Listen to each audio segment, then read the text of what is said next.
Bonsoir à tous, bienvenue dans ce nouveau format. Pour certains, c'est un véritable mode de vie, pour d'autres, juste un régime alimentaire. Ce qui est sûr, c'est qu'on n'en a jamais autant parlé. Le véganisme, autrement dit refuser toute consommation de produits d'origine animale, est de plus en plus privilégié dans le monde entier. Mais peut-on dire que la tendance se confirme en principauté? C'est l'objet de ce nouveau format, Immersion dans le ventre de Monaco.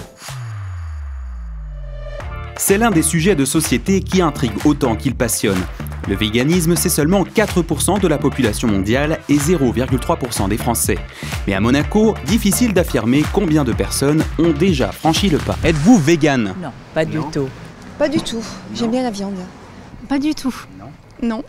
Non. Ça ne vous intéresse pas, cette tendance? Non. Je trouve ça commercial. Vous ne l'envisagez pas? À l'instant T, non. Peut-être dans le futur. C'est quelque chose que parfois j'envisage. J'ai un peu de mal. Je mange très peu de viande, surtout de la viande blanche. Mais effectivement, pourquoi pas, un jour. Je l'étais pendant 10 ans, mais j'ai arrêté. Ah d'accord. Pour quelle raison, dites-moi? Pour des raisons d'allaitement. Là, j'allaite mon dernier bébé et j'ai vu une grande différence.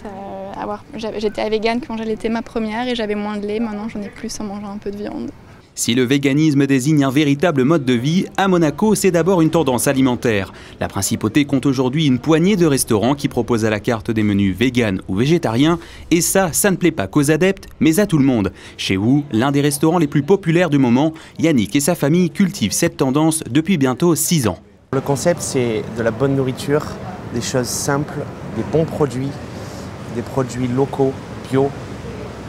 Et voilà, la cuisine assez simple, mais de qualité. On n'est pas sur le 100% vegan chez vous, non? On n'est pas sur le 100% vegan, on fait un petit peu de tout. Il y a de tout pour tout le monde, de la salade composée, du bagel, du club sandwich. Mais il y a des options véganes un petit peu et végétariennes à droite à gauche. Ici, le best-seller, c'est effectivement le club sandwich, dérivé en plusieurs recettes. Il y a aussi les fameux bols de légumes et les gâteaux zéro gluten, sans oublier les jus confectionnés à l'extracteur. Le point commun, c'est que tout est healthy, c'est-à-dire bon pour la santé, et c'est surtout ça dont raffolent de plus en plus de clients. Yannick, tu m'as sorti 3 exemples très populaires du goût.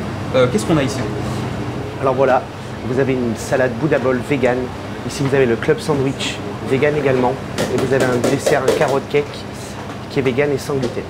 Vous avez la spaghetti courgette que les gens adorent.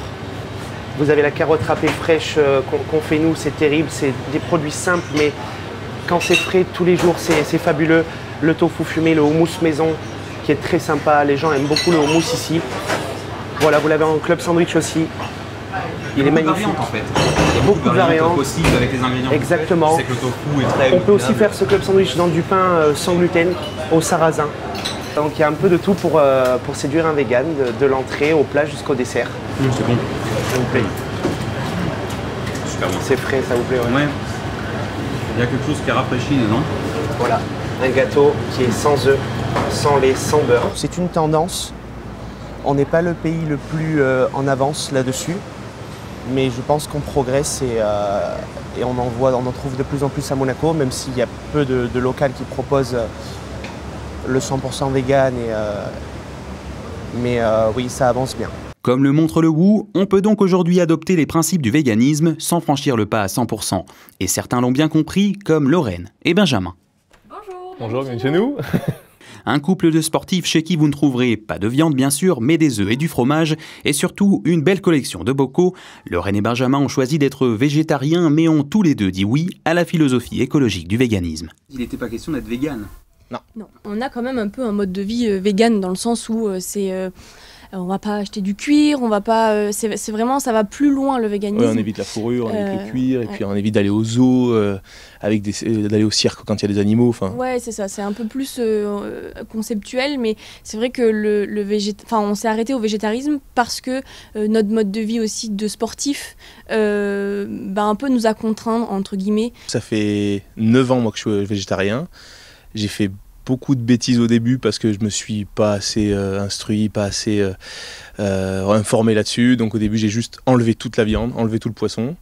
Et en fait en lisant et puis surtout dans la volonté de pouvoir bien la faire manger aussi, vu que c'est moi qui vais manger, du coup de plus en plus on a travaillé les recettes et tout ça. Et donc maintenant ça y est, on est pas mal. On est pas mal, ouais, c'est bon. Moi j'ai été progressive dans ma transition alimentaire parce que chez mes parents c'était un peu plus compliqué. On va dire que comme c'est pas moi qui faisais à manger, je m'adaptais à ce qui était fait à la maison. Et puis quand on a commencé à vivre ensemble, du coup le changement a été un peu plus facile pour moi. Donc voilà, et donc maintenant ça fait 8 ans. Un nouveau style de vie qui a nécessité plusieurs aménagements, mais dont le couple est très fier. L'idée, c'est d'avoir un peu tout devant les yeux et d'avoir autant des légumineuses que toutes les graines qu'on utilise à chaque fois. On essaie d'avoir toujours quelque chose de varié et en plus avec toutes les épices et tout ça, on essaye vraiment de faire de l'art à chaque fois. C'est ça. Comme on peut. Et ça nécessite d'avoir un peu tout devant les yeux, de dire « Ah ouais, cool, ça irait bien, les graines de chia avec ça, avec ça. » Bon alors Benjamin, qu'est-ce qu'on a au menu ce midi? Alors au menu, on a d'abord une base patate douce pour les glucides, donc du coup on va essayer de faire des patates douces au air fryer. Alors je vais faire certainement 2 accompagnements avec un au curcuma et un aux herbes de Provence, comme ça ma chérie elle peut manger ce qu'elle aime. Et en source de légumes purs, on va avoir une salade avec certainement quelques tomates cerises. Et les protéines, ça sera des œufs brouillés, parce que c'est les seuls qu'elle peut manger actuellement. Il faut que le jaune soit bien cuit pour les femmes enceintes. Un petit peu de tomates aussi, ouais. Et quelques cornichons pour moi aussi. Merci. Et après, tu fais les œufs? Ouais. Parfait. Si Lorraine et Benjamin ont trouvé le parfait équilibre dans leur style de vie, ils ont tout de même dû s'adapter. Car le couple l'affirme, la principauté peut encore faire des efforts pour convenir à tous les régimes et devenir encore plus accessible. Accessible, ça va toujours l'être. Oui. Financièrement, c'est autre chose. Et puis il faut être prêt à faire des concessions aussi. Et il faut faire des concessions, ouais. À Monaco, il y a quand même pas mal de restos qui ont ouvert où c'était vegan et végétarien. On voit la différence. Après, ils ont du mal à tenir. Mais c'est, enfin, ils ont fermé, et ça n'a pas forcément duré. Mais je sais pas si Monaco est axé que sur ça non plus. C'est vrai que le plus dur, c'est de rendre cool et pas que ça juge les gens, de dire il faut être végétarien. En fait, je pense qu'en le rendant cool, là, on va manger un truc végé et pourtant. Oui, c'est simple. Ça va être simple, tout le monde peut le manger. Et en fait, si je vous dis pas, ok, c'est hyper végétarien ce qu'on fait, vous le savez même pas en fait. Qu'elle soit carniste, végétarienne, flexitarienne ou végane, la cuisine monégasque a su se diversifier avec le temps et prouve qu'aujourd'hui, bien manger, c'est, quoi qu'il arrive, bel et bien tendance.